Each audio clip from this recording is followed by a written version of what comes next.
কংক্রিটের শহর ঢাকায় আমরা যদি বাড়ির আঙিনায় এমন সবুজ কিছু গাছপালা, লতা, গুল্ম রোপণ করে থাকি, তাহলে বাড়িটি সবুজে বেষ্টিত হয়ে থাকে। আমি চলার পথে এই বাড়িটি দেখে খুব মুগ্ধ হলাম। দেখা যাচ্ছে বাড়ির আঙিনায় কি সুন্দর সবুজ গাছপালা, লতা, গুল্মগুলো রোপণ করা হয়েছে। এতে বাড়িটি সবুজে বেষ্টিত হয়ে আছে। সকাল এবং সন্ধ্যায় এই বাড়িটির আঙিনায় কত পাখালির ডাক শোনা যায়, সুমধুর ডাক। সত্যি সেই গ্রামের একটি আবহাওয়া ফিরে আনে।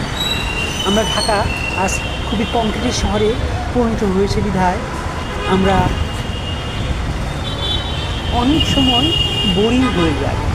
তাই এই ঢাকা এই কংক্রিট শহরে প্রতিটি ঘরে ঘরে যদি এমন সবুজ গাছপালা তার আঙিনায় রোপণ করা হয়, তাহলে বেশ ভালো লাগে এবং বসবাসের জন্য একটি সুন্দর শহরে পরিণত হতে পারে আমাদের ঢাকা।